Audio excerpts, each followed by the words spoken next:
Oh, Patrick, not Flanagan. That stuff reminds me of some, like burnt tapioca pudding. With like sugar syrup with brown food coloring added to it. Just don't like the stuff. Oh, why am I saying that? I don't know, I'm just trying to be a little funny at first. And hoping that next generation doesn't grow up having to see guys with masks like this, No, anyways. No, I'm not making fun of them. Just can't breathe in this damn thing. Whoa, my eyes look like they're glowing blue. What a trip. Anyways, that's not the whole point of this. The point is, I've been realizing there's some things I haven't mentioned, like Unit 231 was a Japanese unit during World War II. Here, let me lay some facts down just to be a bit more precise. Unit 731, Nanasan Ichi Butai, was a covert biological and chemical warfare research and development unit of the Imperial Japanese Army that undertook lethal human experimentation during the Second Sino-Japanese War, 1937 to 1945, and World War II. It was responsible for some of the most notorious war crimes carried out by by Japanese personnel. It was based in the Pinfang district of Harbin, the largest city in the Japanese puppet state of Manchukuo, now northeast China, or it's most known as Manchuria.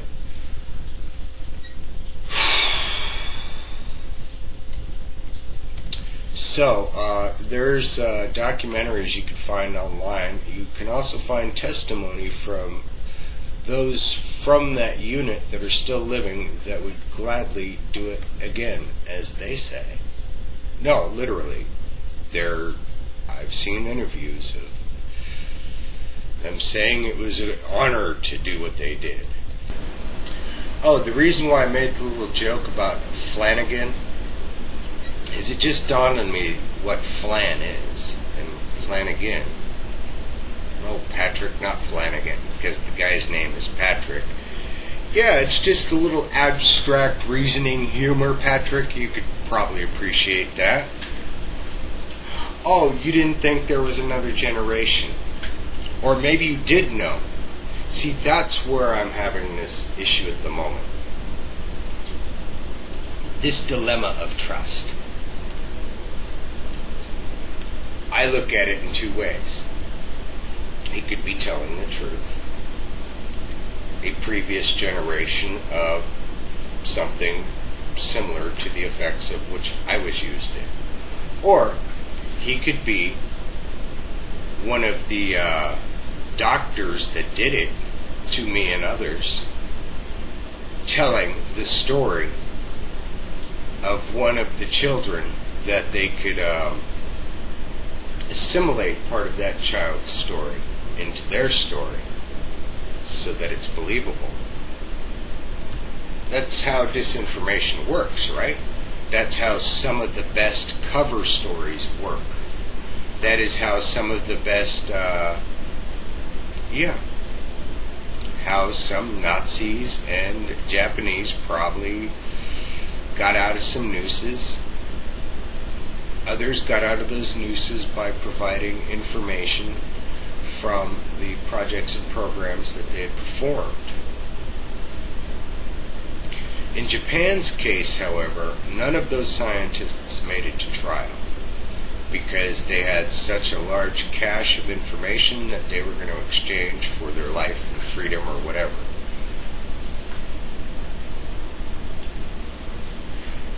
When Japan had to surrender, the emperor ordered all of those doctors and scientists at Unit 731 to destroy all the documents.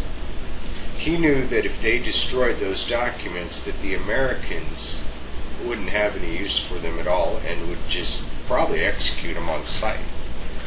because, I mean, that was the level of the atrocities that they were doing. So,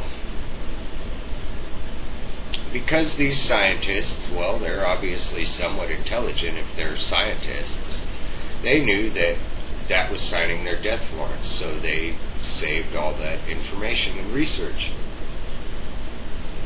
And they exchanged it to America. It's where a lot of your artichoke programs and such things like that that you hear of come from.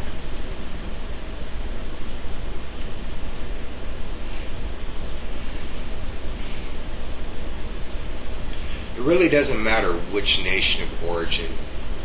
It doesn't matter who's using it now. All that matters is shutting it down. And making it a very high crime to use. Because if I were a real hothead, I would just jump on my suspicion that now this Patrick Flanagan is presenting himself as a victim when he most likely is not. But he might be. The reason why I say that is he mentions his age. What is he, 67? Oh, no, he said that he got all the memories from his horrible torture and all that other stuff back a year ago. Okay, I'm willing to believe that. But his story is so much like mine in some areas.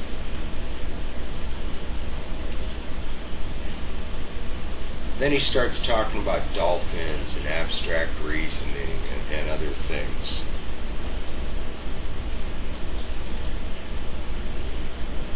Dolphins.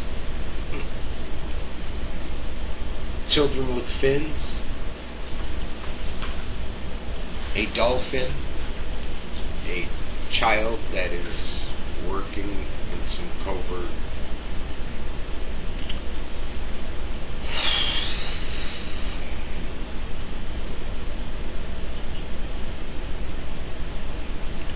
See, part of how all this energy stuff works that some found was if you know how to listen for the truth, you might find it. You just got to be careful not to believe everything that you think.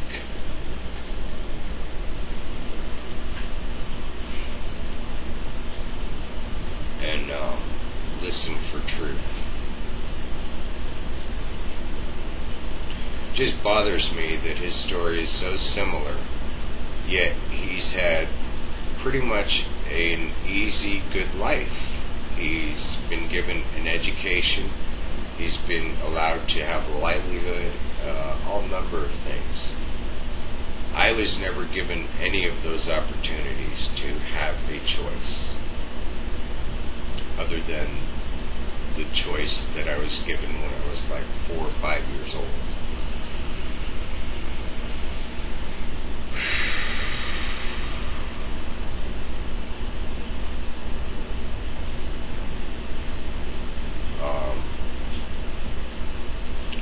Yeah, when he talks about his childhood and stuff that he did, thought about Red and stuff like that, I understand that completely. It's really close to my story. It's really close to the story I've told already. I've just gone in more depth, into more detail, and such things as far as a lot of the torture and the different things that I've observed that are being used on the populace.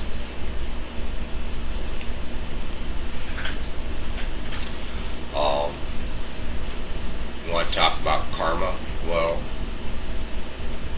think about where Japan's at right now with that tsunami. See, strong earthquake jolts Alaska. Well, wasn't somebody up there getting some money from one of the disasters on the East Coast or something? Let's see. Here's another troubling thing, is Aurora, Colorado. Another shootout.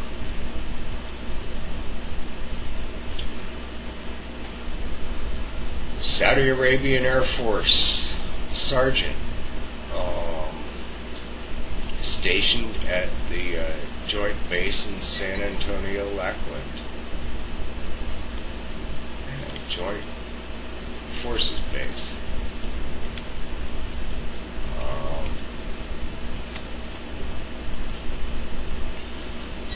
I don't know much more.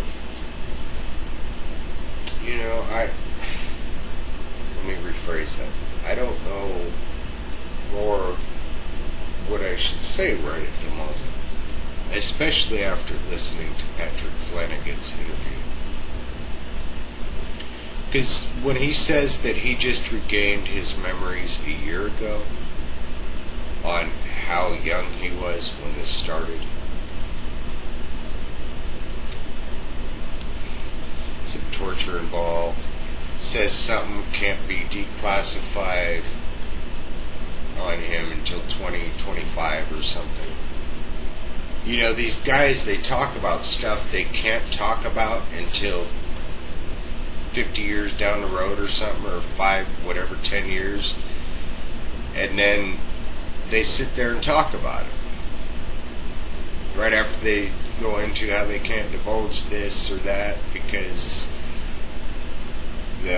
they don't even talk about the penalty for divulging information. How come they never talk about the penalty?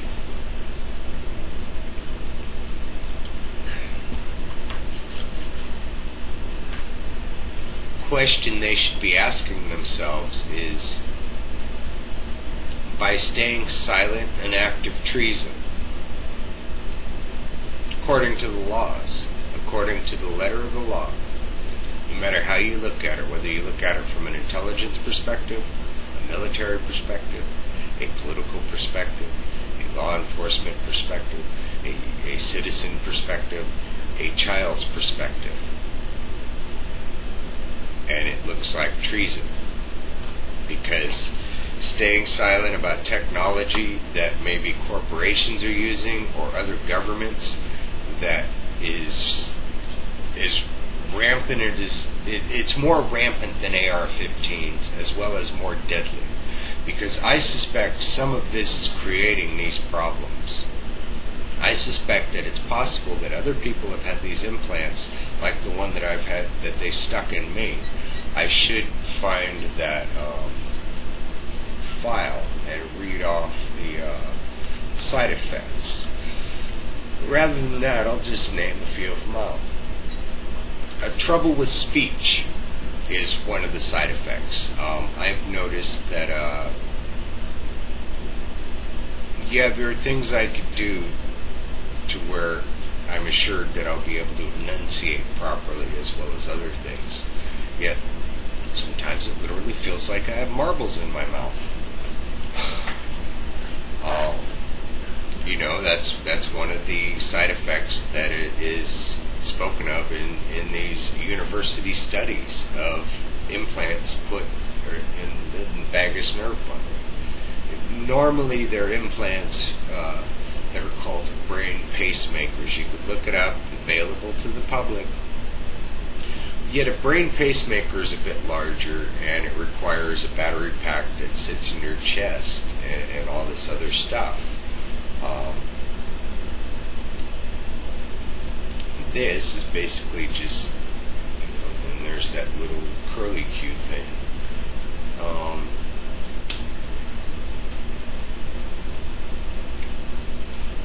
So it's obviously not there as a pacemaker, because that pacemaker, what the brain pacemakers do for the public market, is it helps with severe cases of depression, epilepsy, things like that.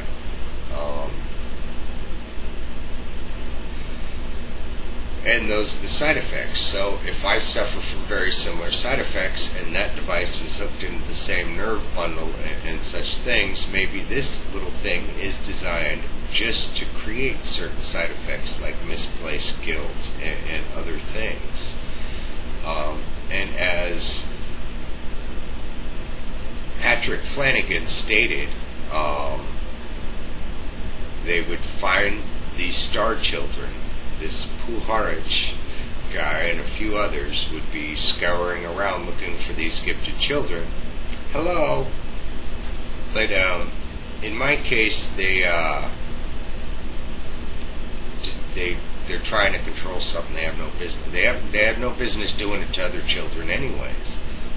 Yet in my case, they really fucked up, big time. Don't matter whether my parents agreed to it or not. I know my grandfather didn't.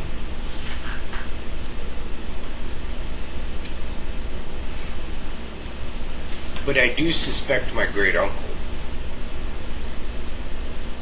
Why? Because it was rumored that he was a commander or something at some military base around Seattle.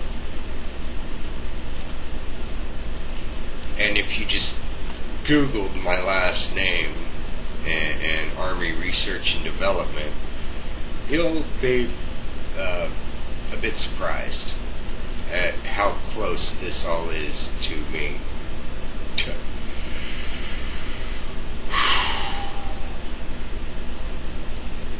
Yet when you tie in finding those coins and then all this other stuff, the royal bloodline, there's that issue that they screwed up around. You tie that in with the dreams I had as a child, well, if maybe they had researched it a bit more and didn't just jump the gun or whatever, they'd have figured out that I was the exact wrong person to piss off, because that might set other things into the chain of events. And then somebody has a bright idea to try to get me to kill myself, because if I kill myself, then God couldn't be mad at them for that.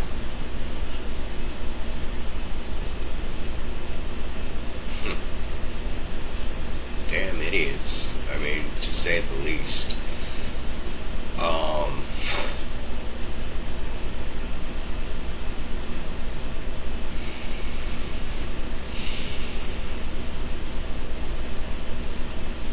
Years and years of it.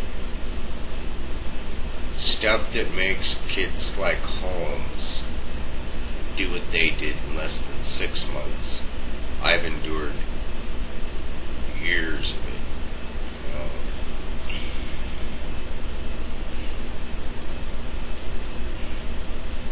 Why? Because I knew. Part of the reason why they were doing it. They'd just shuffle me around like a fucking prostitute between these little projects they have. Oh, hit the delete button, hit the repress button, blah, blah, blah. Okay, I'll survive, but when you're done, you're fucked. Because I know exactly what you're capable of and not capable of. Kind of like Vlad the Impaler's story. You know how the Turkish, they imprisoned him, and while he was a prisoner growing up, he learned all about his captors.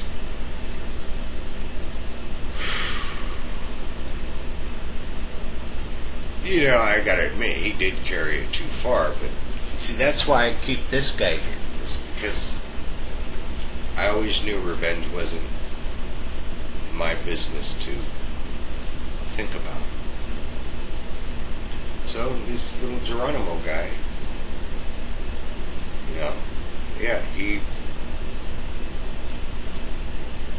I can't say he was wrong, but I can't say he was right. But because he's holding a pipe, it's kind of like this weird mistake that somebody made when they made it, because he wasn't a pipe carrier. It wasn't part of his get down. So that with a pipe instead of a rifle, it reminds me of who I am. I'm not Geronimo, but if that makes any sense. I have in my life, maybe because of my past lives, I have managed to be able to be something like Geronimo, yet instead of intelligence and a rifle, it's a lot different, yet very similar. If you really want me to sneak up on you, I don't care who the fuck you are. I might walk right up to you in a fucking supermarket or something. Say, hey, how's it going? You changed it? You guys stop listening to those lies? Are you guys still hoping for a big payoff or something? Trying to figure out who's on whose side, and you guys all think I'm the little spy for them or something, or they're a jailer.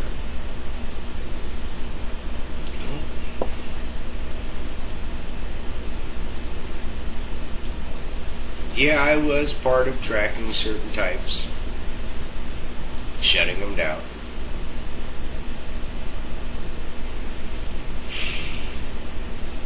So I suppose when they saw the opportunity, some might only see me as like an attack dog or something, I don't know. Like a cop, like Jack Reacher. I mean, think about how many guys he probably shut down and pissed off.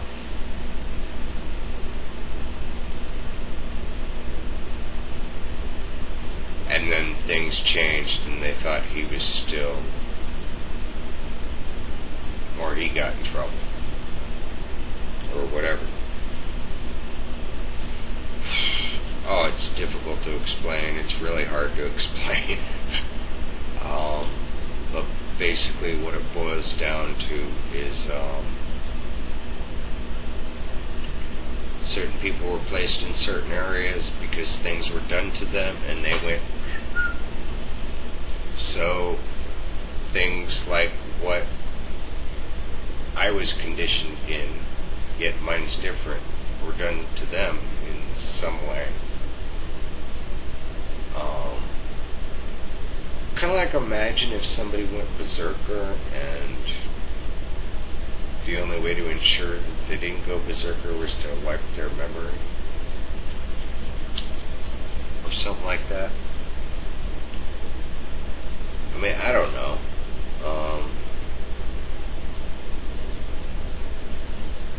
You find somebody that was used as an assassin or whatever and they get them deprogrammed or whatever. See, all that doesn't feel that. But when I'm talking about finding the projects and programs and looking for the markers of that occurring in a community, that right there is the crux to the lie.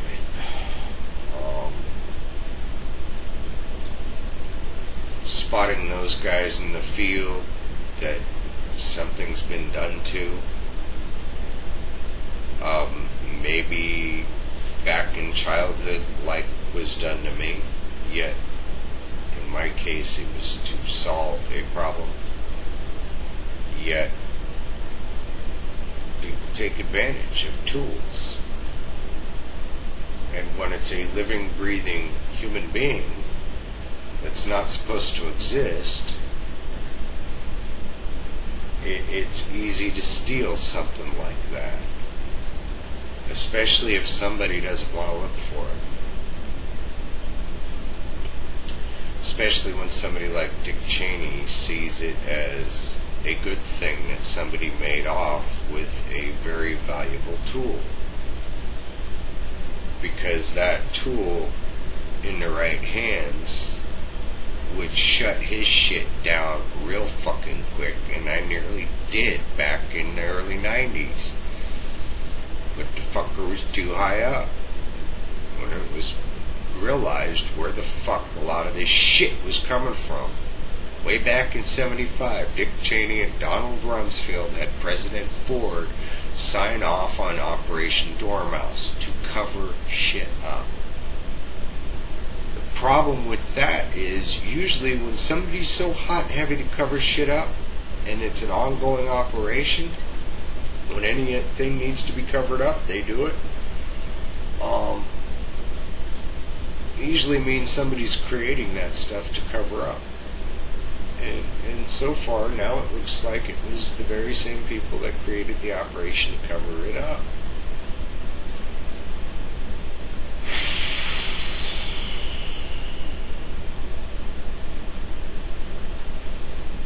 And then they want to cover up the tool that was used to shut down the stuff they were covering up. Okay, if it's shut down and covered up, it shouldn't be happening anymore, right? Oh, it's shut down, covered up, and then given to corporations.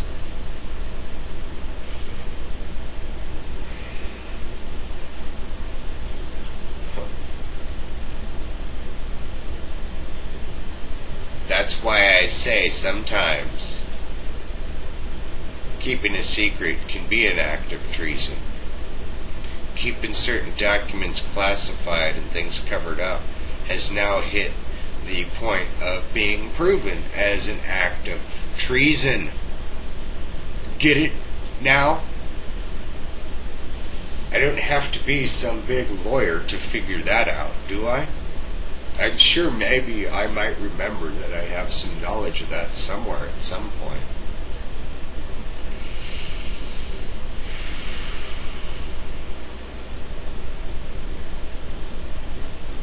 Why does it anger me so much? Well, because a lot of good people have been harmed. A lot of heroes have died. A lot of people that will never be known as heroes. A lot of victims.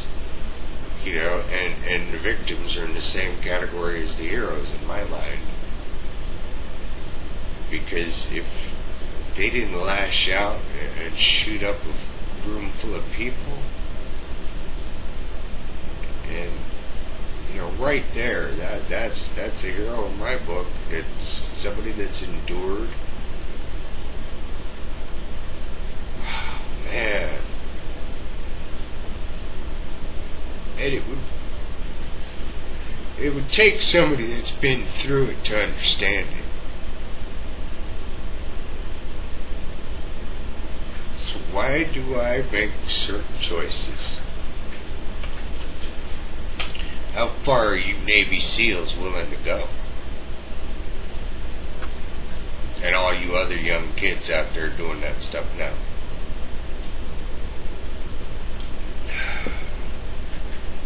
Willing to place yourself in the position of a hostage?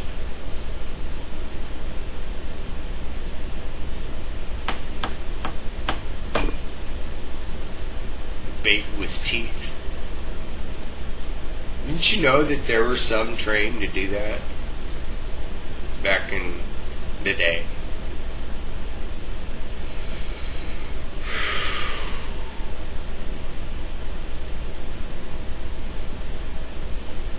Yeah, why would they have a child involved in that stuff?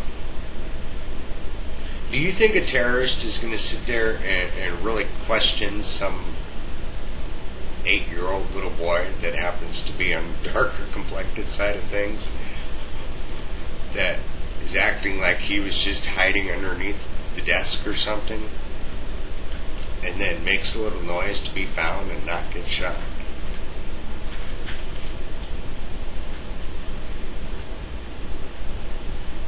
Because then if you could get in and get out without them even finding you, that's even better.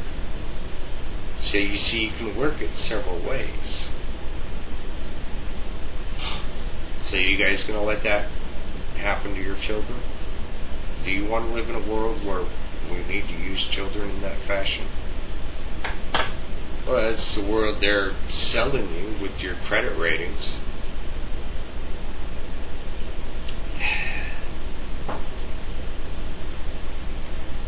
Yeah, nobody has time to read all the fine print. What you get is what they sell, right? Or so you hope. I mean, as far as I know, this TV doesn't have any cameras in it, so there shouldn't be one in it, right?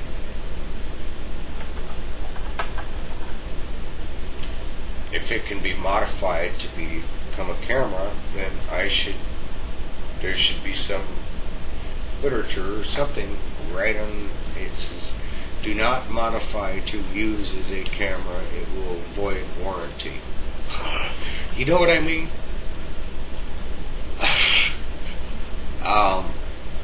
But everybody wants to appear smart and intelligent, and a lot of people believe that being clever is being smart. Being able to trick people with words is some sign of intelligence. No, that's fraud. That's thieving. That's being malicious and devious.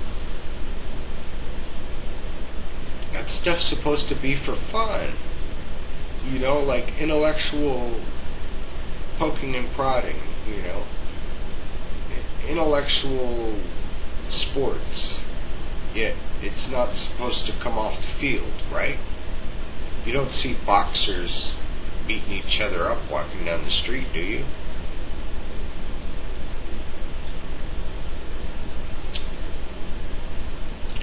So yeah, maybe it's time we've evolved and nailed some of this stuff down. Well, I wanted to talk on divine feminine and divine masculine stuff today because there's a lot of misconceptions out there. Not necessarily wrong, it's just there are some fine points that when they're pointed out, it unravels a lot of other questions or a lot of other feelings of anxiety about certain things as far as the verbiage we use. Like, which is better, the masculine or the feminine? They're both just as good. But then you find out one prefers the other over the other. Or some argument that one society is better than the other. And it's like, no, both have been pretty screwed up. It's just, I know that I don't like being hunted, so I don't want to live in a feminine-dominated society. Well, that's what ends up happening over time, is they start having blood sport with the men. The men, over time, become kind of like cattle.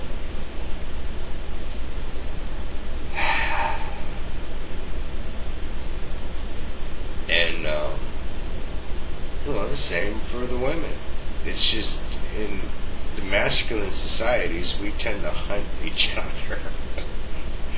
But at least there we have kind of a choice, and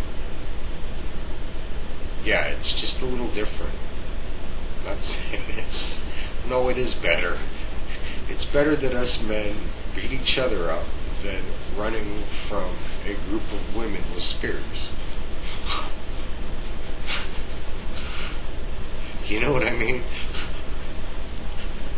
That, and sooner or later, the matriarchal society will always get dominated by some big swinging dick that has a few brain cells.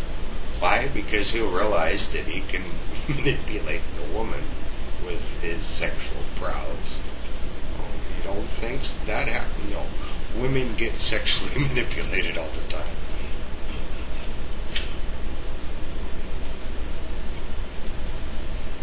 And that's what kind of disgusts me with how some men talk about all this, is because they like women believing that they are more powerful and smarter and more manipulative and all these other things, and have more intuition, because then you get them being overconfident about it, and they think you're just some idiot. And you're sitting there going, watch this. But then that guy always runs into some woman that's even more adept than he is, and says, oh, gotta watch this. As I'm sitting there going, I'm just going to sit back and watch you both. It's almost entertaining, except when you two grow up, you're going to look at me and go, wow, we thought you were just crazy. But then you'll still be kind of pissed off at me for being an asshole.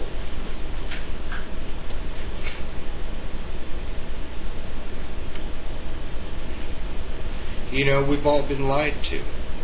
Accept the fact that both are equal. Just accept it. Different but equal.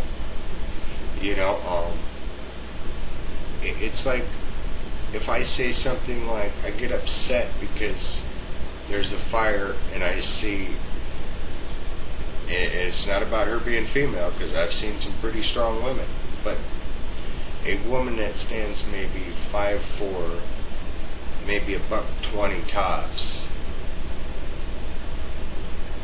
having a hard time getting a fire hose to the fire hydrant, having a hard time getting the fire hydrant open to where a bystander has to help. He doesn't have to, but it's there. And it doesn't mean she can't be a fireman or firewoman. What I'm saying is they should train to do what they can do. Train to understand that she's going to be over there doing the small parts and stuff, whether it's getting in small places or whatever, because you need that.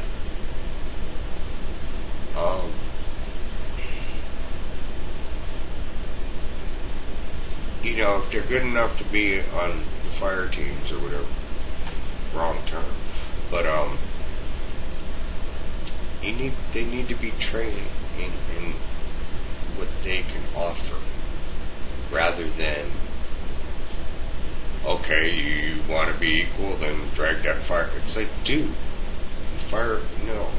you can get the fire hose over there in a couple seconds to where it's taking her a minute. And then it's taking her another minute to get it open, when you could have had it done and completed in 30 seconds. It's taken 5 minutes now. As you guys are sitting over there trying to figure out what stuff to pull out of the EMT thing, and there's nobody in the building because the cook from the restaurant is out here, and I've had to keep him from running in and out trying to put that thing out. He's in there opening up all the windows to vent the place. It's like, and you're going to add up your halon system isn't going to, the fire department will be here. You guys are obviously insured. Your halon system didn't activate, therefore whoever inspected it, or the halon company or whatever, they've got to have some liability in it. So what's your worry, dude? Unless you ain't got insurance. If that's the case, you shouldn't be doing business if you're a restaurant, right? Come on. Whatever. I know a little bit about fire, but not enough to be a firefighter. At least I don't think so. But I know enough to notice where there are some issues that are very touchy to talk about, because some people, what about equal rights? It's like, well, that's probably why I didn't become a firefighter, is because I'm not on the big burly side to carry somebody down a ladder. No. I'm sure I could manage it.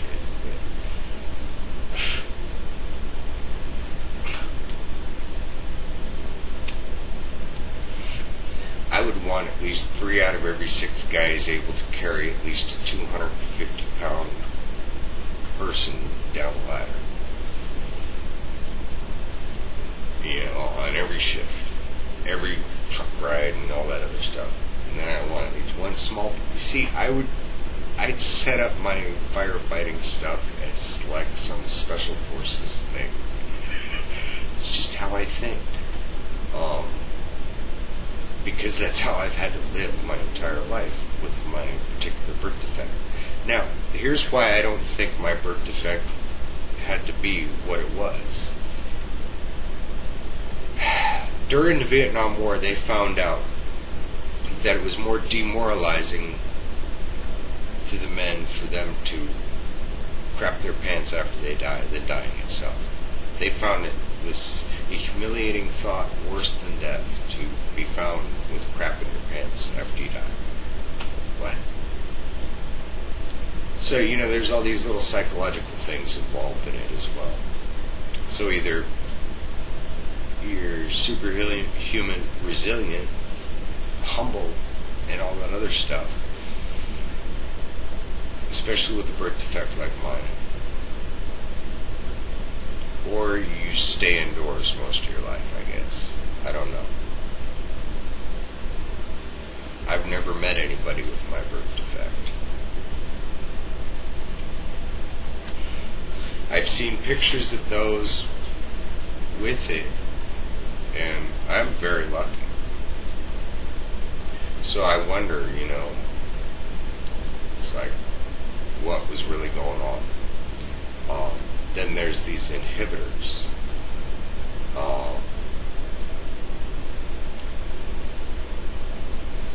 It's like up in Washington State when I lived up there with my dad. Right after his injury, and he was in ICU for God knows how many months. I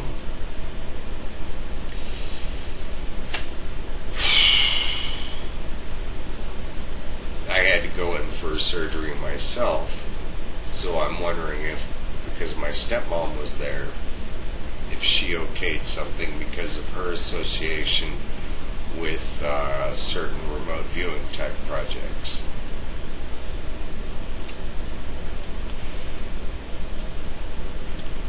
It seems like everybody in my life was something like that.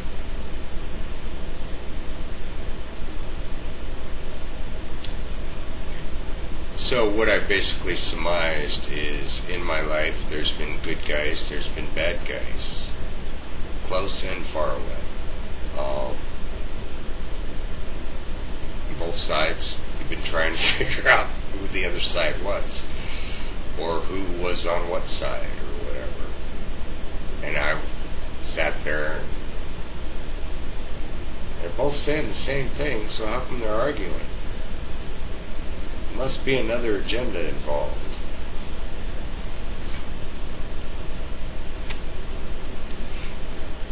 When I saw the news, or was shown the news on the attempt on Ford's life, was asked what I thought about it. Yeah, I was asked a lot of questions. I said, well, it looks like somebody's trying to scare him. Especially because there was 2 attempts. So they weren't trying to kill him, they were just trying to scare him. That's what it looks like.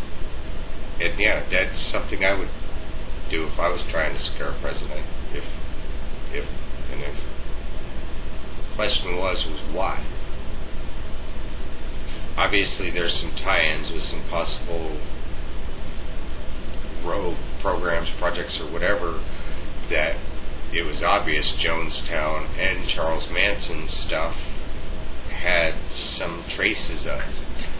And then finding out, well, like I said, the area I live in, both those men spent a considerable amount of time in this area. Both Charles Manson and Jim Jones. There's a few others. I guess there was some Chinese guy that, was it Chinese, or maybe the name just sounded Chinese or something. I guess he had a storage container, one of the metal shipping containers buried in the ground, and it was like a torture thing or whatever, and then he ate the people or some weird, crazy shit. I mean, maybe that was the county over.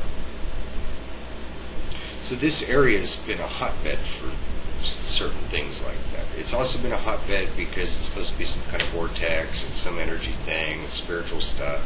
And then you got Mount Shasta just right up the way, a couple hours up north. And that's supposed to be the root chakra of the planet.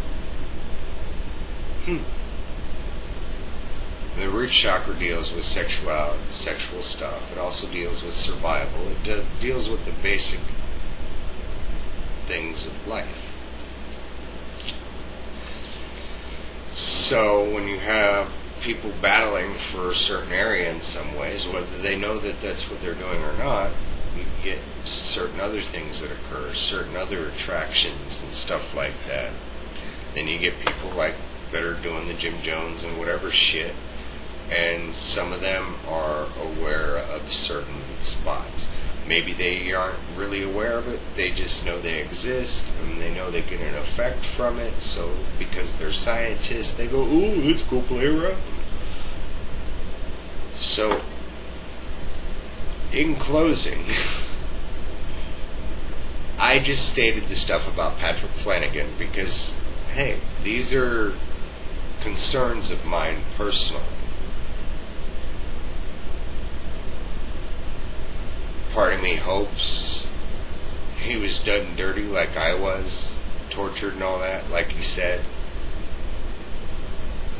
Yet, the other part of me hopes he's one of the doctors that did some of this stuff to people like me.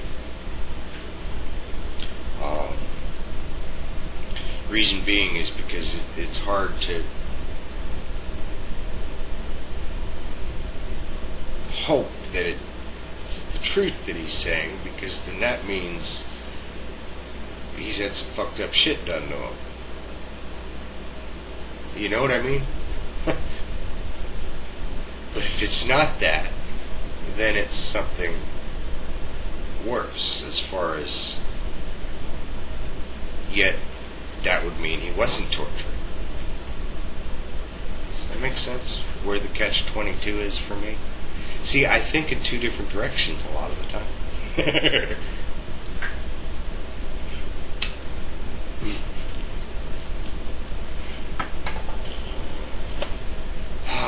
So, yeah, where Patrick Flanagan's an encyclopedia and he absorbs the information, I look at stuff that there's very little information to absorb and find the path, which would be better for missions and operations. While he can read 14,000 words, I can look at 14,000 choices and make a decision in a fraction of a second. Wow. Think about how many choices there would be in a oh man.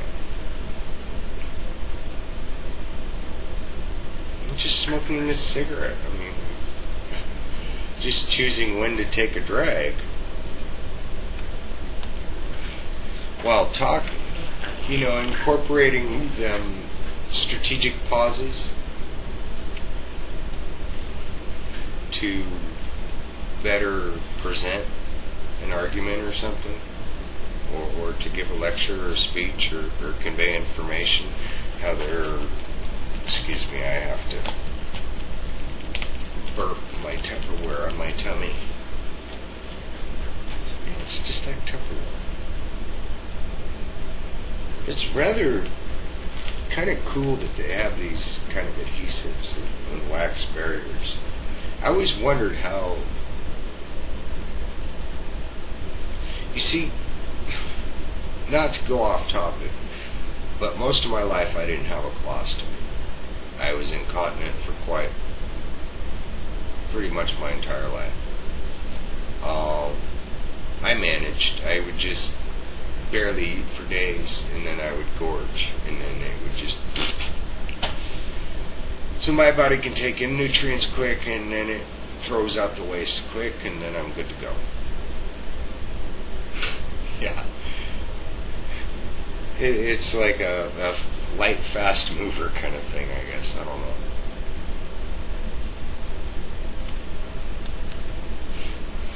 But I was never shown the appliances. I was just told that it was a plastic bag that you glued to your stomach or something. It's like, oh, that doesn't sound like I could have much of a life with that. The thought of having a hole in my stomach and a plastic bag glued to my stomach. Would I wear like a bird cage around that hole in my stomach so that it didn't rip any, or anything hit me in the gut or whatever? You see, these worries of mine are, that, and I didn't want to be imprisoned by any medical appliances.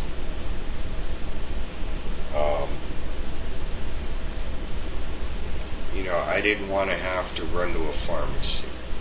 If society collapsed and there was no way to find medical colostomy appliances, I didn't want to sit there and have to, I'd rather just pull my short and find a creek or whatever and clean them up and,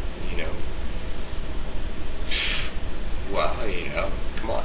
That's mainly what most of my life has been, is survival at one level or another in pretty urban. That's why I couldn't say rural. Rural. Probably that implant why it's hard to say rural. But in urban environments, I move pretty good. A friend of mine made a comment. We were down in the city one time, Fisherman's Wharf, and he was surprised at how well I could navigate and all this other stuff, even in areas that had been built over and new things put in. I'd just come up, I'd kind of head them off. I'd say, yeah, I'm going to go grab a pack of, I need to go about whatever, and I'd just go do it. And then I'd find a little shortcut back to them and come out of some other direction. He looked at me and goes, you'd make a great assassin. Just, man, kind of creepy, dude. I grew, and guess it's from my formative years being in very crowded urban environments.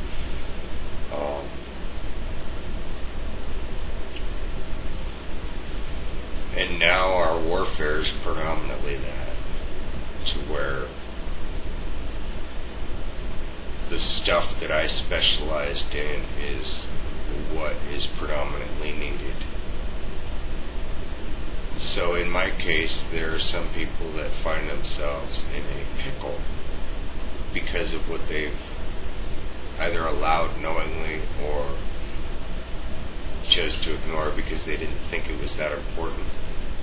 Yet my particular specialty is what they didn't think was important back then in the Clinton administration. When Clinton signed back into effect Operation Dormouse, that little retroactive presidential directives order he signed was for Operation Dormouse, to cover up shit like the Franklin cover-up, among other things.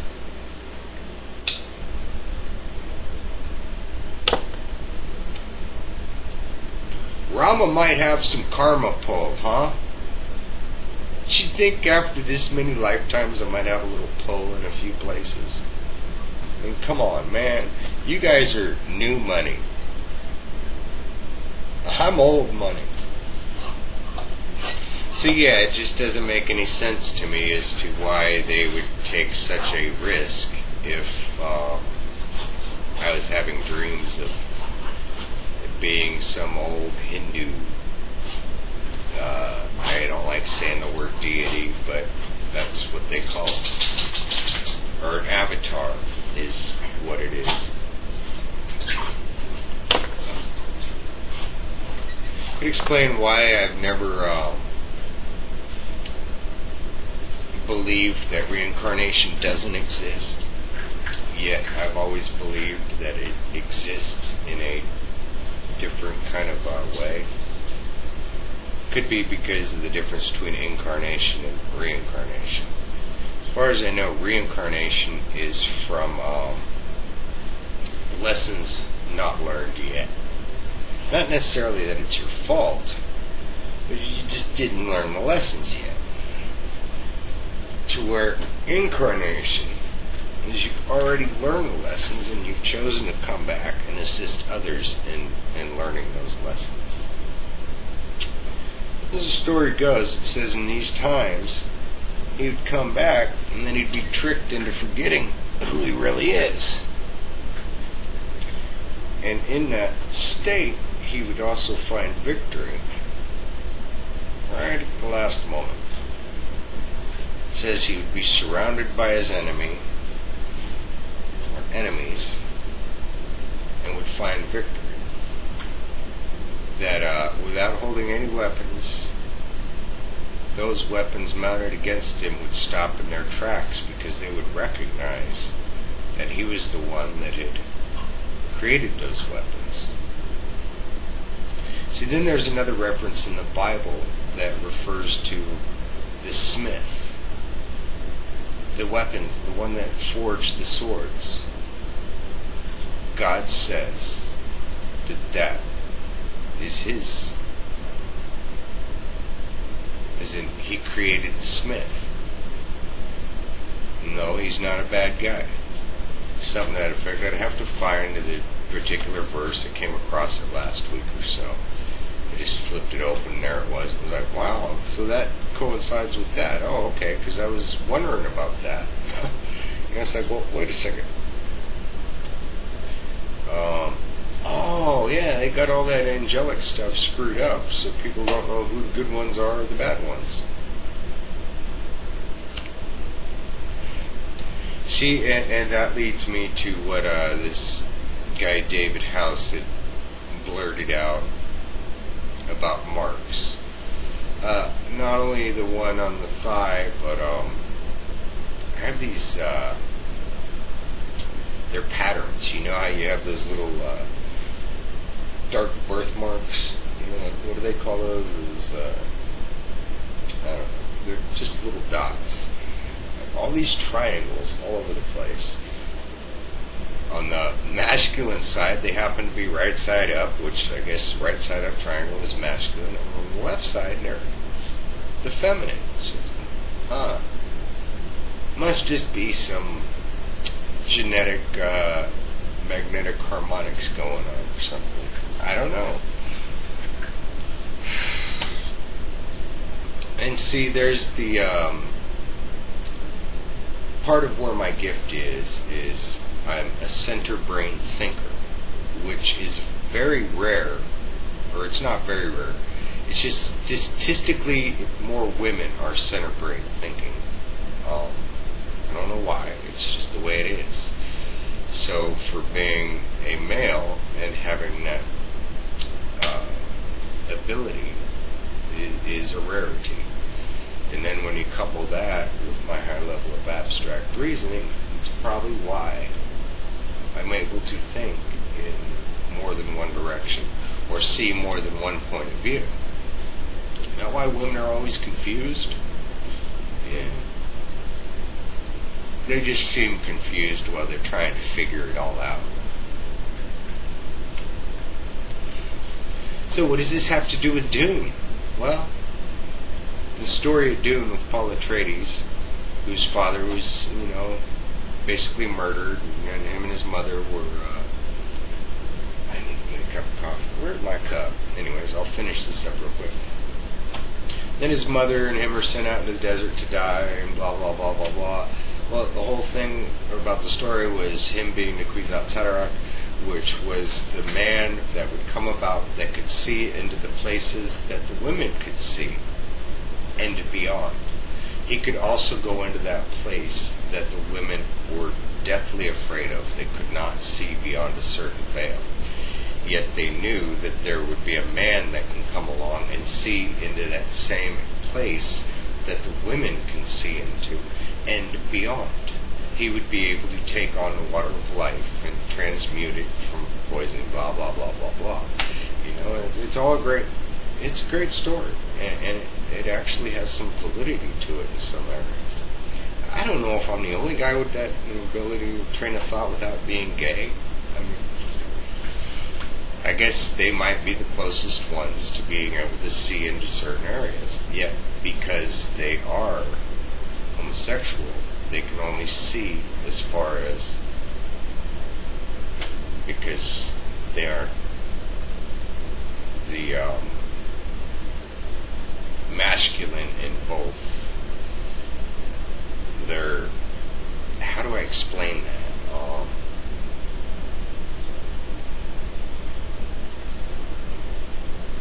To be really balanced, masculine and feminine, heterosexual, I don't know if I don't know much about the gay stuff. Sorry, but it's different. So their sight would be different, right? That's what it boils down to. Then you go into the chakra stuff, and because of my birth defect, I've thought of it, that was the reason, but then when I was told, well, wow, you don't have a root chakra. I'm like, what? He said, how are you allowed? And then he goes, oh, but you have an extra crown chakra. I'm like, oh, okay, that's probably making up for it. Must be why I'm a shithead. Oh. But, I don't know what all that's about. But maybe that is what it's about. Maybe where everybody else acts instinctually, I can logically walk through it, as well as emotionally.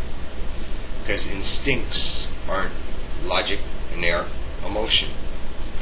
Male, female, right?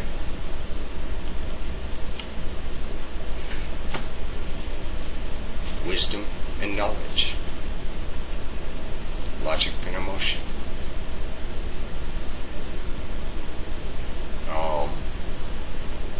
When you have them both, you have truth. You have power. You have faith. When they're both balanced, when they're both active, when they're both being expressed, when you can also listen to it from others and appreciate it. I mean, it amazes me when I start really going into these areas, because I sit there and I get to review things locked in here, wherever, and it's like reading a good book. It's kind of weird. It's really weird.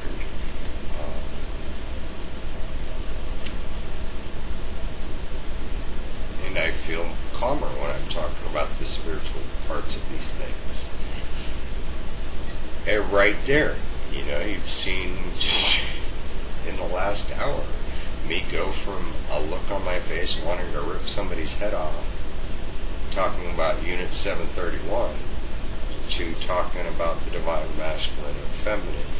And, well, at least I feel a difference. I don't know if you see any difference.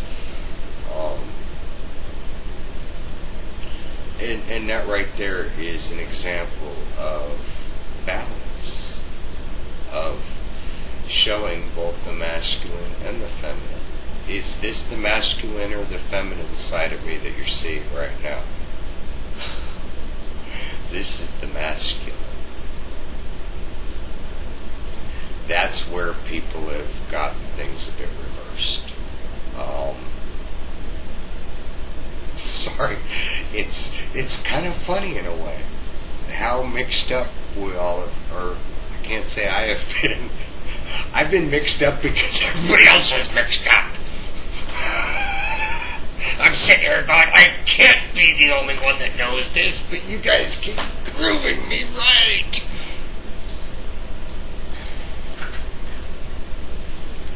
Well, right.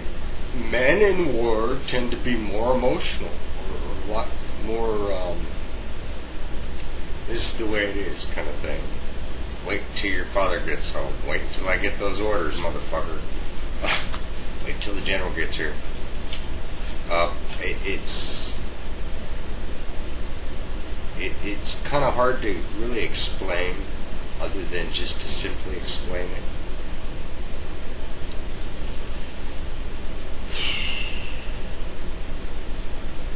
When a man holds his child, he should hold his child as the man, as the father or whatever, right? It doesn't matter whether he's changing the diapers and doing the dishes and all that other stuff. He's still the man. And he's going to hold the child with love and care and gentleness and happiness if he can, if it's not too stressed, whatever and whatever and whatever, right?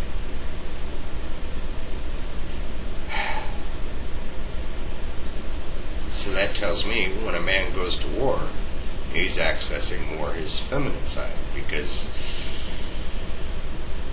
if his kid's got to be with him in war, then he's going to be a bit tougher on the kid, more demanding, more like, you need to help me raise these other kids. You need to help your father out. You need to help your mother out with the chores, kind of thing. Men tend to multitask more in war. They tend to watch out for each other a little bit more, make sure each other's needs are met or whatever.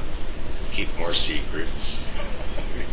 It's really an example of the male feminine side going insane. We've all heard of mothers going insane when their children are attacked, right? Or when their home's attacked. That's the way homes are. You listen to the mother, right? You don't cross the mother in the home, right? Yeah, just like a man in war. No, that's his base. Yeah, if we're nice and polite, they might feed us or protect us or whatever. But anyways, I don't know why I'm kind of not feeling drawn to explaining that too much right now, other than just putting it out there once again that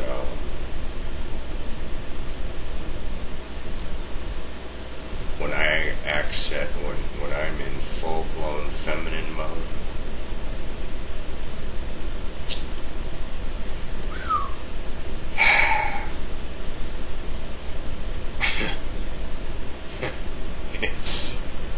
it's not, yeah, you don't want to be on the bad side, my feminine side, trust that. I'm serious. So, and it's that way for women too. When they access that masculine, that warrior side of them, they cool, collected, and calculating, kick you in the nuts, jab you in the throat, gouge a fucking eyeball out with long fingernails, and walk on. Right? That's what maybe somebody from Special Forces would do if you got in there. Like, kick you in the balls, jab you in the throat, gouge your fucking eye out, and keep walking.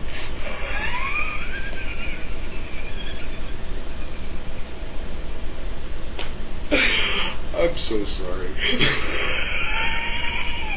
I know somebody's going to be a little upset thinking I'm saying Special Forces are a bunch of women. Well, it'd make it more enjoyable. Sorry. But, really, if you think of what mothers endure, in childbirth and pain and endurance, and giving up their body for 9 months and give birth, and giving up all their nutrients, maybe even if they don't have enough money for food, going a bit hungry to feed their children. Same stuff a warrior does. Just when a warrior is accessing their feminine, they're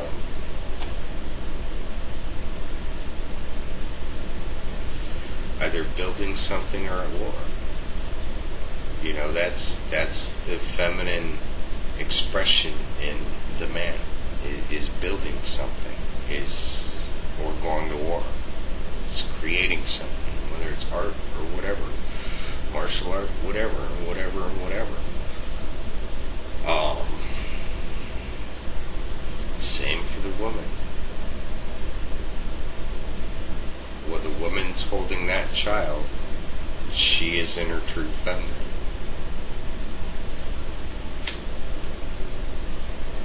Notice how similar the feminine and the masculine truly are when you boil it down to its very basics.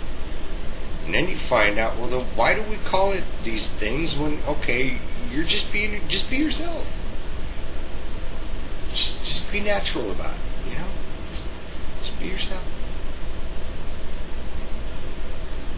I don't see many men that,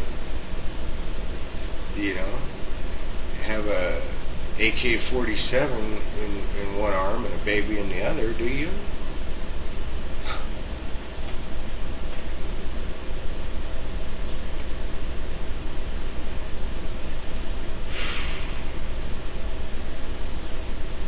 I'm sure it's happened, but Yeah, we complicate things so much trying to figure them out, and then we end up back at square one. We learn along the way, but I was kind of amazed when I noticed all that. I was like, how do I explain this? This is why these old hippie dudes that are all in touch with their feminine side are idiots, and why, for some reason, the energies are all mixed up. Like, don't be talking to me all soft and fluffy. I mean, don't talk to me like I'm a little coochie coo. What's going on here, dude? But then you find out the guy didn't raise his own kids or something. It's like, oh, but you can tell us all about the feminine side. All right.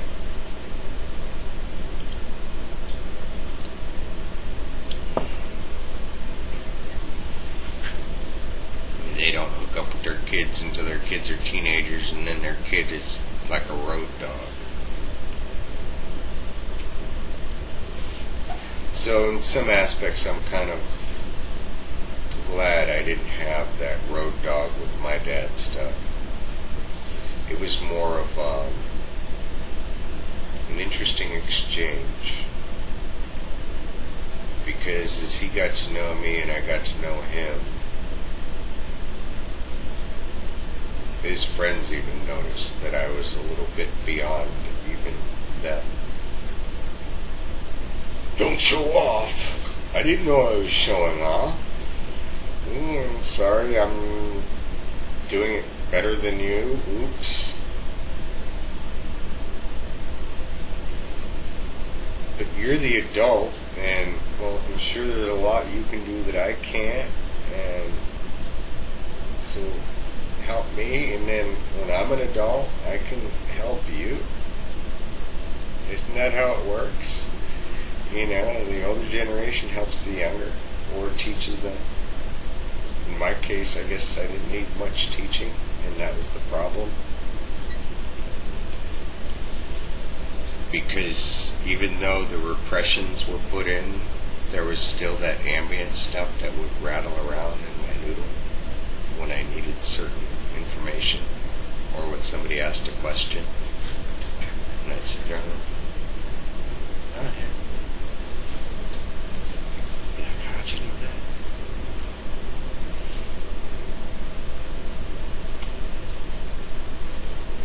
Or I'd look at something and I'd be like, that looks like, and then I'd ask a question, and they'd go, wow, how'd you know that? The Bible? What? Yeah, you're saying the same stuff I've read in there 100 times. But they're our enemy. Oh, I didn't know that. When did you guys become enemies?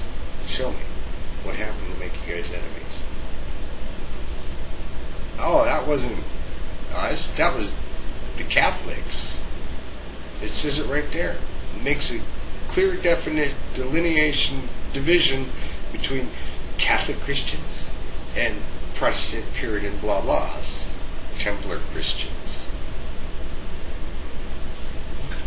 And then later on down the road, you got all these people calling Templars Satanists. No, Templars are like Protestant, Puritan, maybe Methodist here and there. They're Methodists, they're weird. I don't know. But come on, man. Just ask the people next to you to pull their heads out of their ass and get over themselves. They didn't invent it all on their own. Their people didn't create it all. The Savior's not going to come just from them. Whoever them are, those, the others. If it's not us, then it's got to be the enemy. Well, how do you know? Maybe each one of you races is going to have some kind of guy pop up and say, ta-da!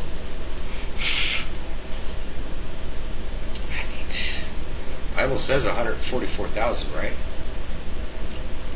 It doesn't necessarily say the rider on the white horse is any better than the other 144,000, just he's the guy that pulls it all together.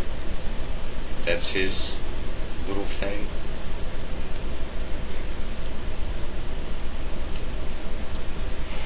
Maybe those 144,000 are the first true angelic human hybrids blessed by God.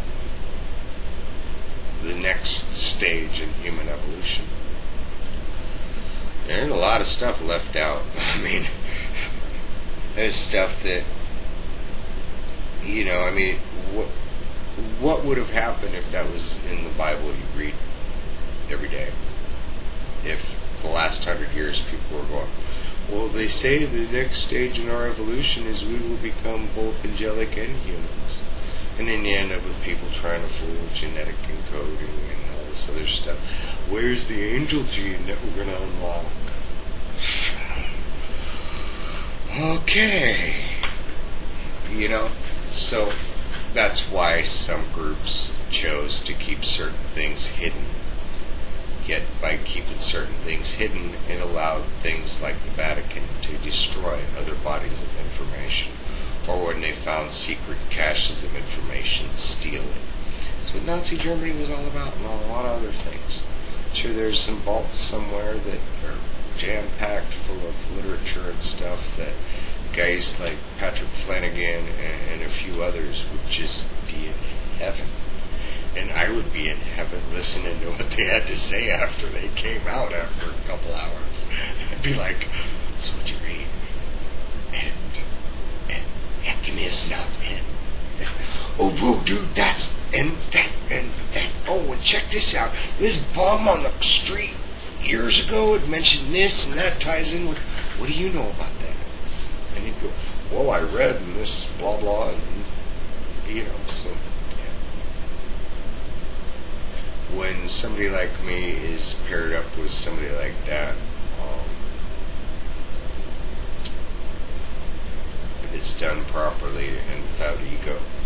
Because what happens quite often are people base their standing intellectually based on how much they know. But how much of what you know do you know? Or how deep do you know it? How deep do you comprehend it? Can you go beyond the surface understandings? Can you go into the abstract, the more abstract parts, the Mandelbrot set kind of parts?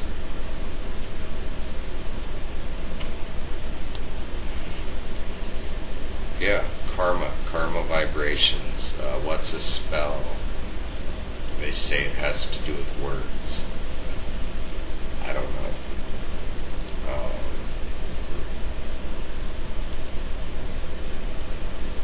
Am I turning blue? Sorry. It must be the way the light's hitting. I just kind of find that ironic talking about Rama and Kalki. But anyways, indigo?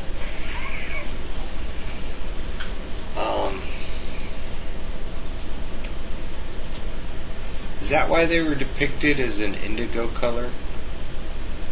Is that why they call them indigo children?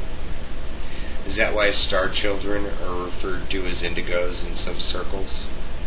Is that why all that research and study was done on indigo children, was to better find us and control us or manipulate us, because that's what the Illuminati's all about?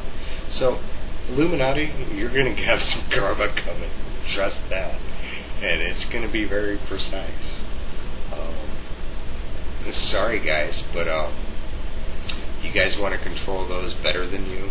That's what your founder said, Weiskopf or whatever, in his literature. Or I don't know if he was your founder. You guys are probably older than that. I mean, that goes without saying, doesn't it? But yeah, that's how you guys operate. But what happens when those that you've been controlling decide, no more? Doesn't matter how much you snivel. Sorry, if you guys are that over stuff you don't need, just so that you have more, so you feel safe, because we make you feel inadequate, and you only feel adequate when you have more material or more money, and then you guys feel equal. How disgusting is that? Man. Makes me want to go hang out with Kid Rock in a fucking trailer park, man. At least people there appreciate what they got. And appreciate when they get a little extra. So you Illuminati sucknuts?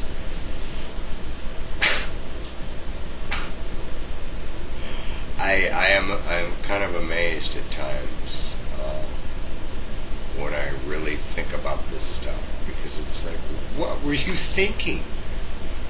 I mean, one thing if you guys are going to try to take over the Masons, another thing if you're going to try to take over the Templars. I mean, that's how you guys roll, all you guys.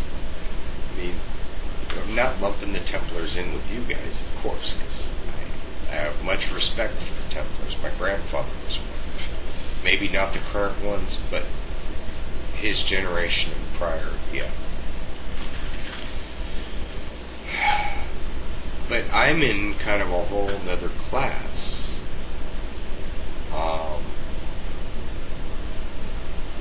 Because I'm a product of my mother and father.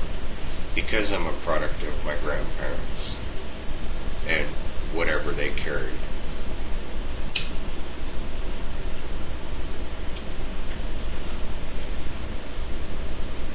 And then if you tie in this past life stuff that they repressed, and nobody really knowing that we were descendants of the actual King Arthurs, plural. There was more than one. Going back to Troy and other really old established royal bloodlines that were known for being chill. You could take the whole thing about Helen or Troy. They stood up for a woman's right to decide who she wanted to be with. So, right there, come from a long line of those types. Like, no, she's got a choice. She wants to be with honor them. Even if other people thought it was whatever. I mean, whatever.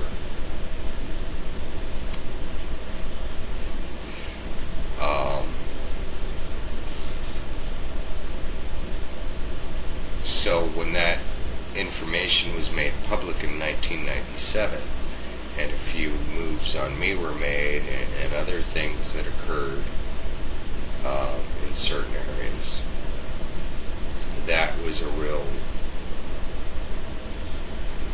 like, okay,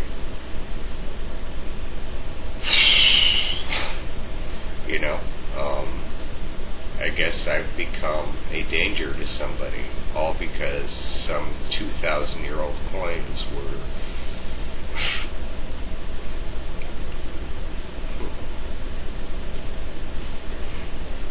yeah, I became a danger to the Queen of England and her claims to the titles, because she did make statements that her right to rule was based on being a descendant of my bloodline. Okay, so that makes her my great-granddaughter or something. Huh? Fuck. Even Habsburgs made claims, a few others. They don't make those claims much anymore, do they?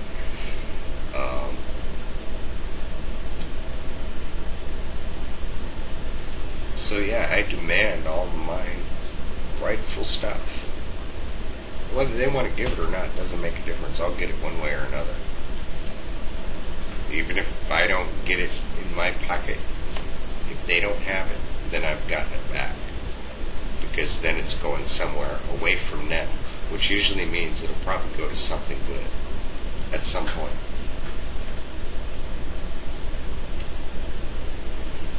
I think that might be why the Queen of England was put on a lowered budget. Is that why the Crown exists, the corporation?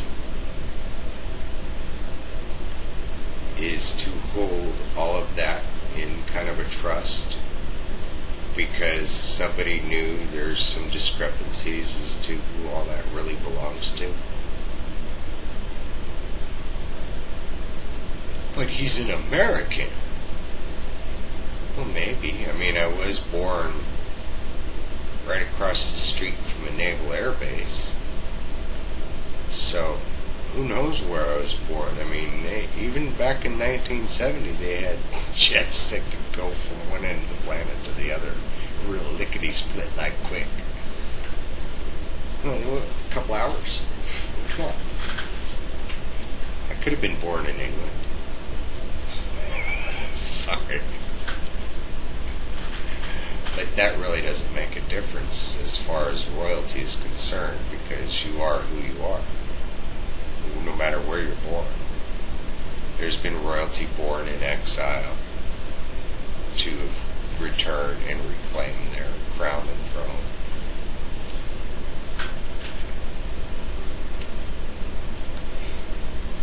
Here's the thing, is even if England said blah blah blah, it doesn't matter, you're not British, well, this doesn't have to do with England.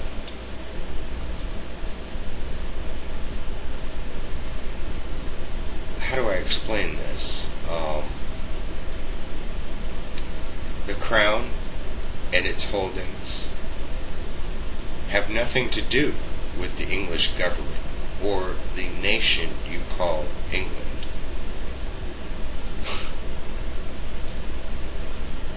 I could actually legally I should be able to transfer all my titles and holdings with me wherever I go. And yeah, anything with what is it? Anything with Commonwealth attached to it belongs to the crown, not to England. That's why England has control of that, because it's this real big ball of like agreements, because the royal family still lives there and they still have some deciding blah blah based on all the stuff they own.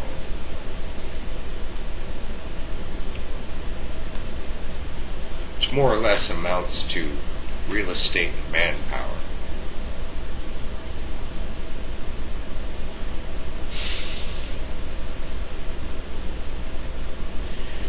Because most of England gets, 85% of their gross national product is BP.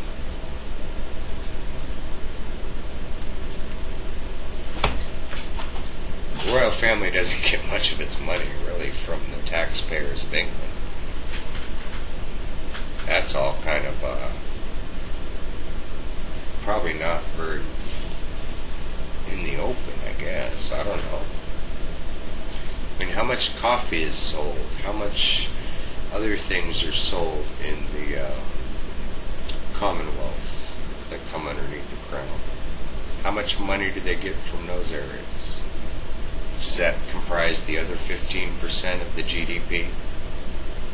So really, whatever tax money you guys think you're putting into the Queen's purse, she is living off your taxes.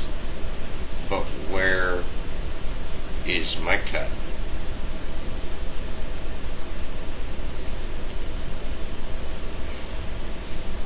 Technically, according to documents, according to statements they've said, if she says her right to rule is based on being a descendant of my direct ancestor, right there that says that I'm higher up on the line of succession than she is, or any of her children, grandchildren.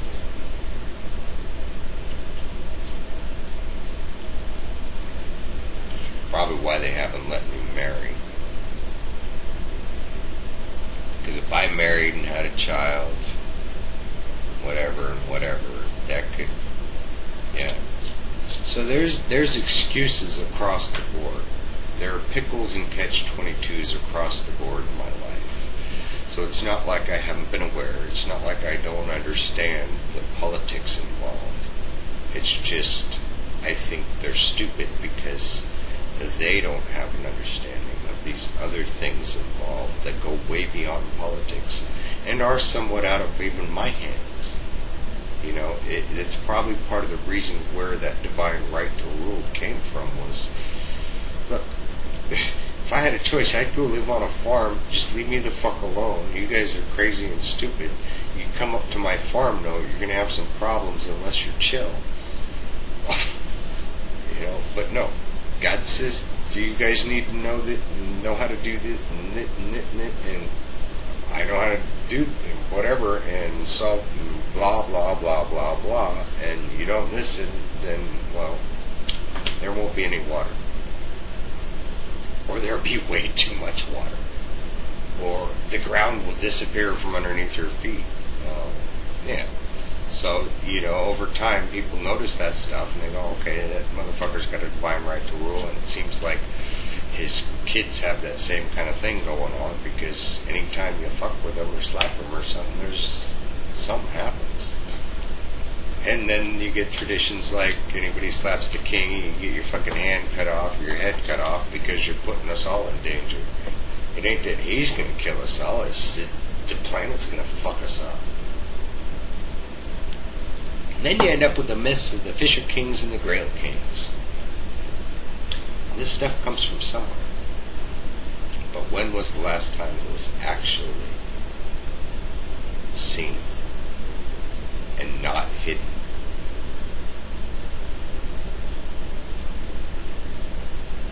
Why would this come about? Why would I be allowed to get this far? Why wouldn't my grandfather have said whatever and whatever? Maybe he was part of it. There are a lot of different reasons. A lot of different agendas, a lot of different politics involved. So for me to explain any of it, I have to try to touch base on the broad spectrum.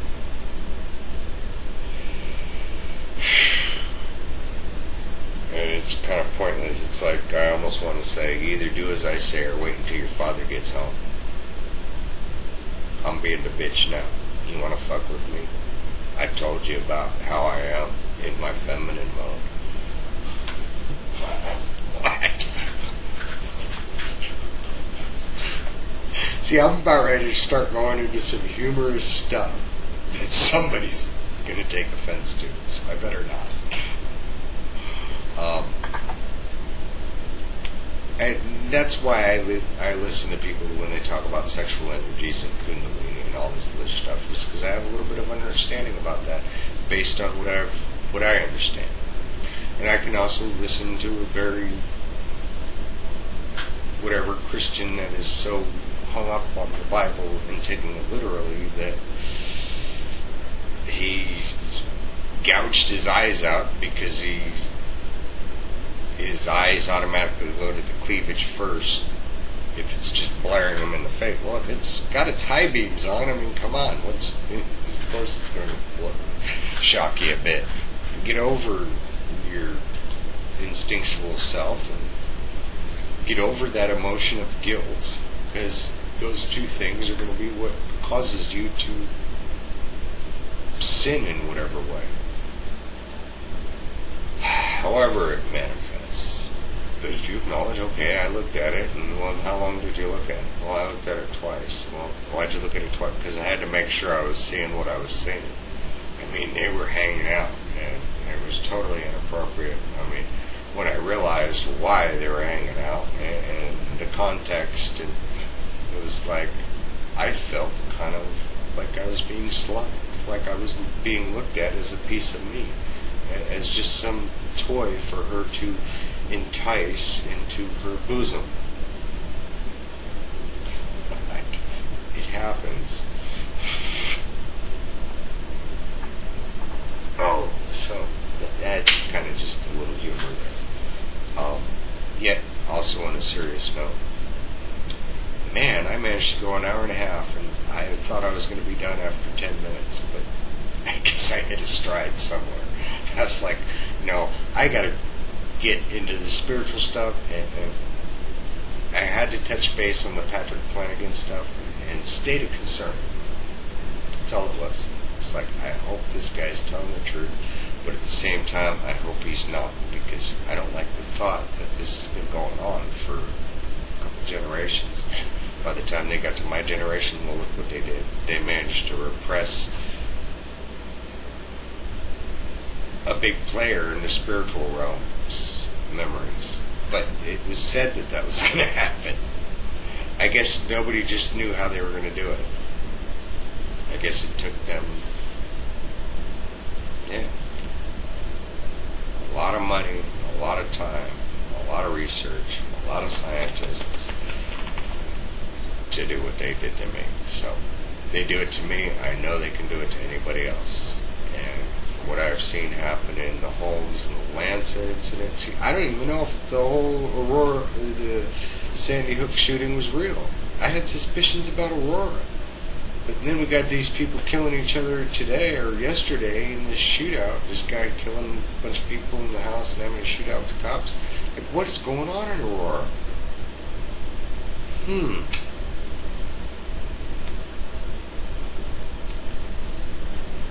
See these people showing people that are supposed to be dead from Sandy Hook and they aren't dead. Like, oh, yeah, I was wondering why there were so many smiles when Obama was visiting. I was wondering why that Robbie Parker didn't seem like... You know what? He smelled like an agent. Sorry, he had this intelligence kind of... or something. Undercover actor, I don't know. He had this weird kind of conceit about him in a sense.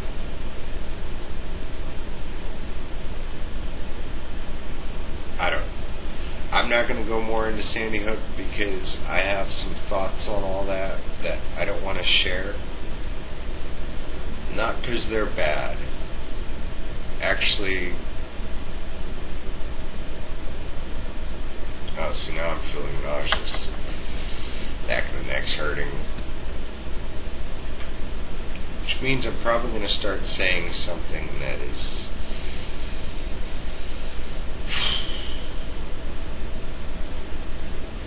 not necessarily of classified nature, but it does unlock certain memories. Just getting this far into saying what I was about to say about certain types of operations.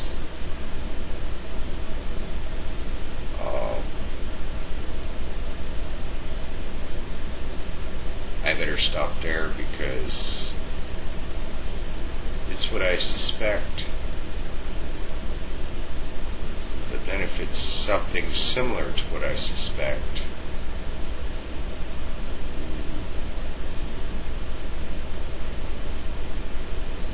anyways,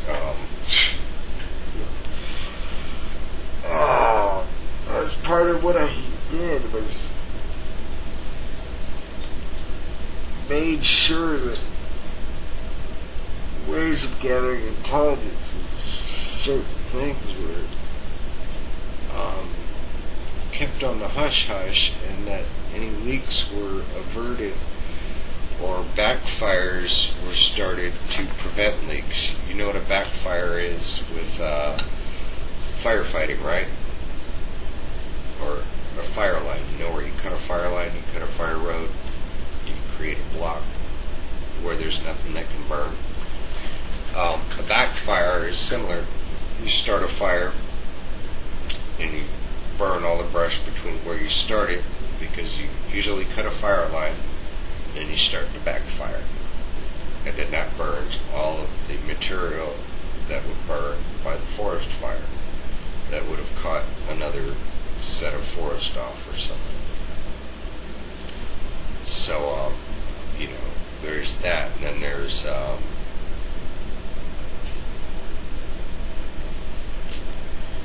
then there's burning the farm techniques and stuff like that. Go into that to safeguard information, safeguard intelligence gathering apparatuses and forms without any death. Unfortunately, in these cases, there seems to be a lot of death floating around, or talk of death and all this other stuff, so I'm just going to leave it at that. I hope nobody takes what I just said about all that in some other way.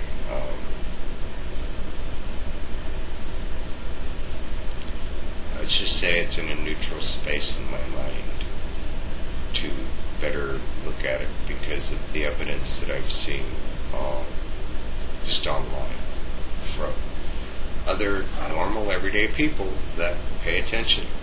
I mean, I am amazed at how well people pay attention. Even though they don't know what they're looking at all the time, they know they're looking at something that just doesn't seem right. And then when they put all that together, even if they think it has something else to do with something else, and then I take a look at it,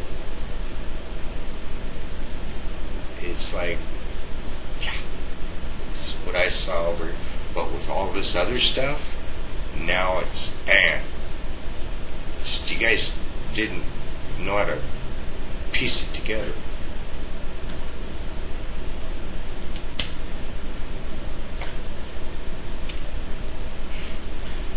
Patrick Flanagan can only go so far because he can only piece together things that he's read, things that he knows, bodies of knowledge that he can connect dots in his head. Me, I work more with fluid things. I'm not saying any better or any worse, it's just different.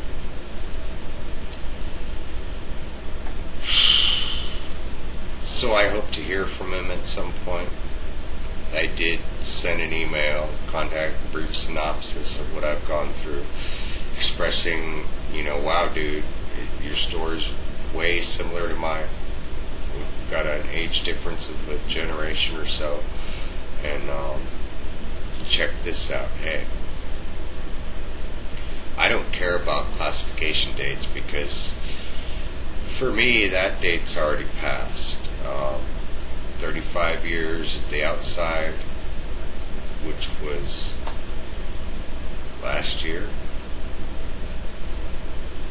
which might be why Patrick Flanagan said that he had memories come back last year, is maybe he was part of what I was put through and he had his stuff repressed as well.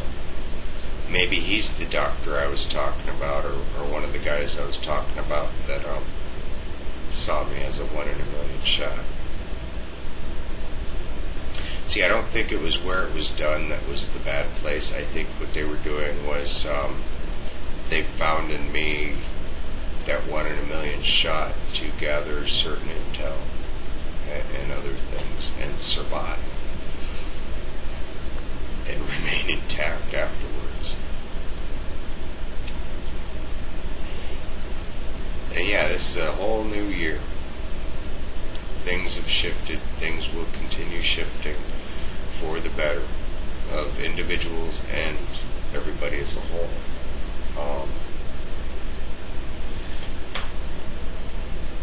Yeah, I even got some new appliances and stuff. I'm kind of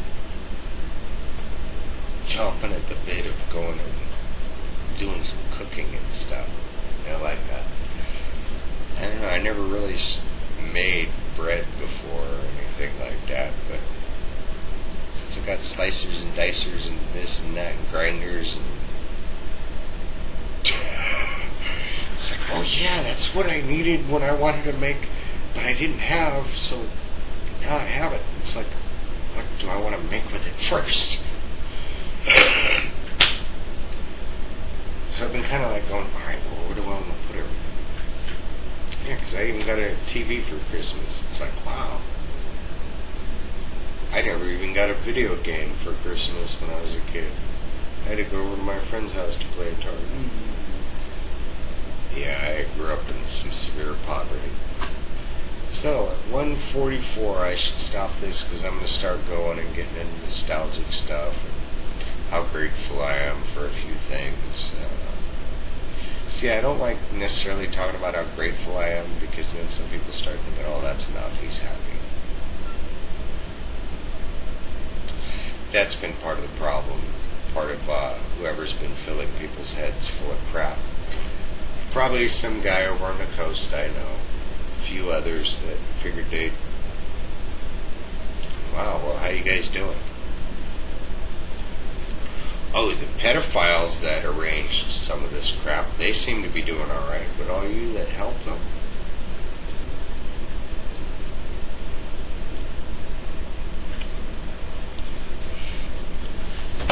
That's an unfortunate thing, but oh well.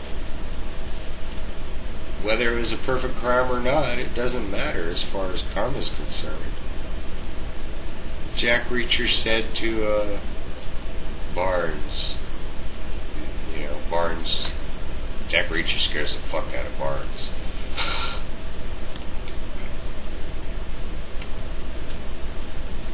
Just like he said, he'd be there whenever he's in trouble. To bury him. Burn him or whatever. Do it again, I'll be there. Got away with it this time because they're pieces of crap. Next time. So, anyways, yeah, I like movies like that. Yet at the same time, I don't like them because then I start realizing that's why. Because of the stereotype.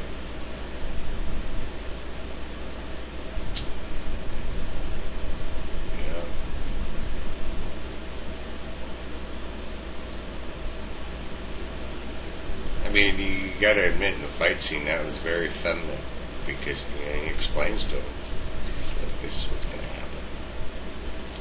Remember, you chose this.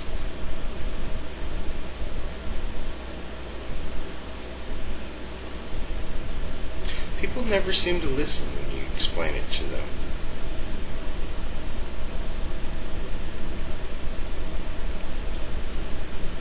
Like I said, it doesn't matter.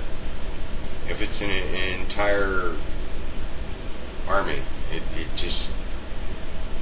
What? You guys gonna come in with attack choppers and all this other fun stuff? Okay. That's gonna look really interesting. A military unit against some handicapped guy. I can see that on the news. Somebody listed on all paperwork and everything as less capable than Stephen Hawking. See, there's the funny part. Because not only am I probably smarter than he is, but obviously I can move better than he does. So.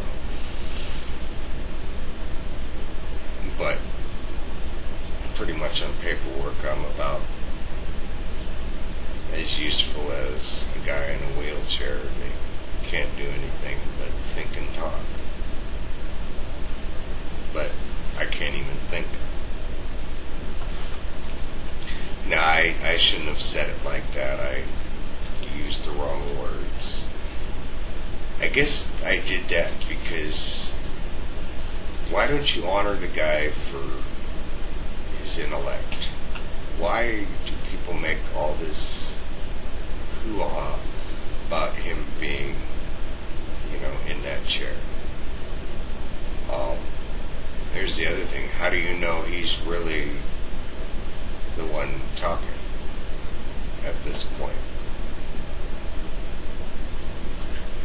I've wondered that a couple times, but that's just because I wonder how smart people really are.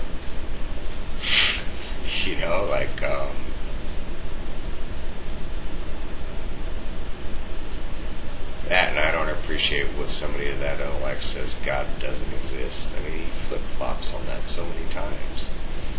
It's like, alright, if you don't think God exists, is it because you're resentful because of your condition, or you don't think God exists because scientifically it's not feasible?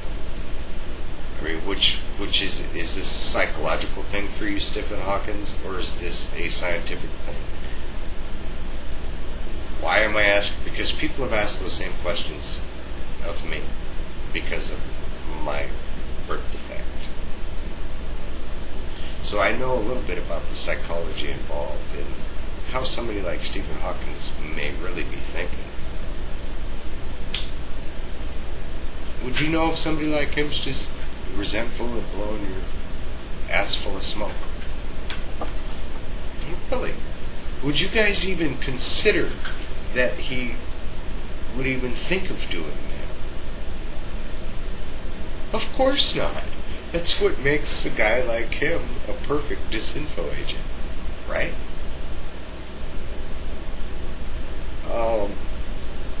somebody as goofy as Bill Brockbrader coming on and saying, or trying to say stuff like I've divulged or shared with you. Yet he's making himself out to be a bad guy because he is a bad guy. But people eat it up. And then they want to come save him. And it's like, here's listening to that. And he's a convicted sex offender.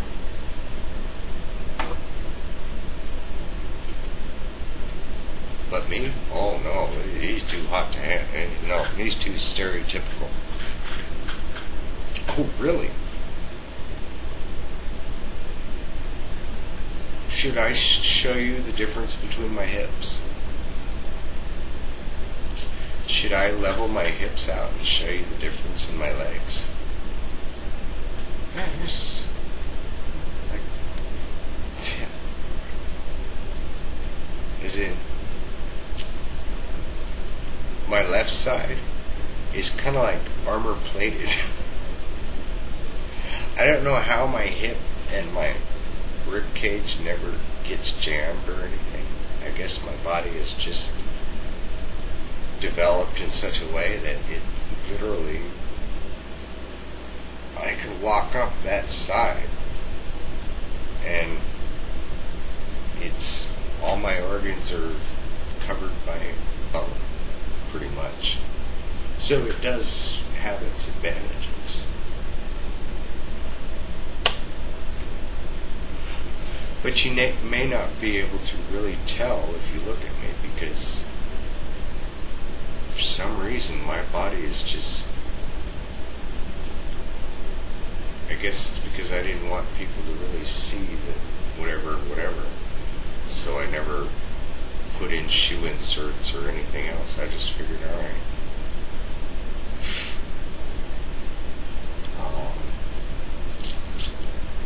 Yeah, according to x-rays and everything else, doctors are pretty amazed.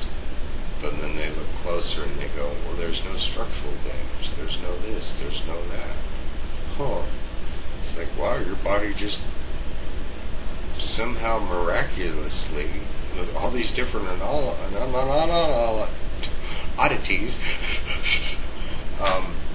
they all complement each other in some weird way. God does a better job than you geneticists, doesn't he? Especially for a task at hand.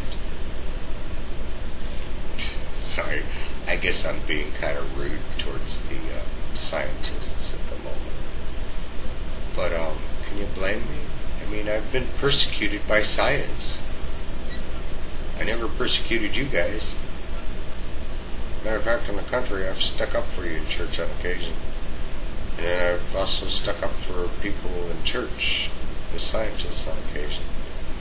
Told them, well, hey, you guys are so close to one another, it's pathetic. Just, they talk this way and you talk that way. And you both are heading down dead ends. Just in two different directions.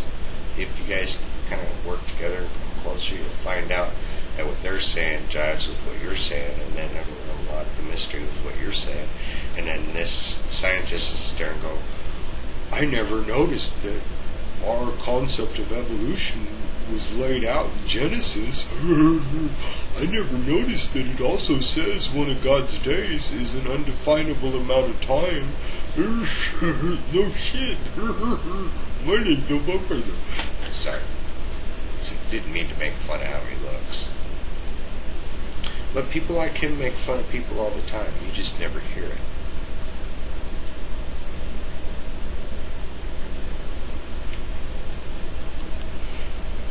I'm not even going to how I know all that.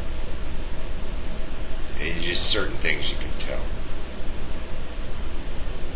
They're enamored with their ability to keep secrets among each other. They feel empowered. They feel that that's their, it's like testosterone for them or something. I don't know. It's really weird. It's like, but then once, and then they crawl in the hole somewhere and play victim. Because quite often that's why they do that, is because they don't want to be victimized anymore. So they go out and victimize other people. in some crazy form or fashion. I'm going to stop this now. Because I'm going to go on all night, now that I think of it. I mean, what else do I got to do but ramble on?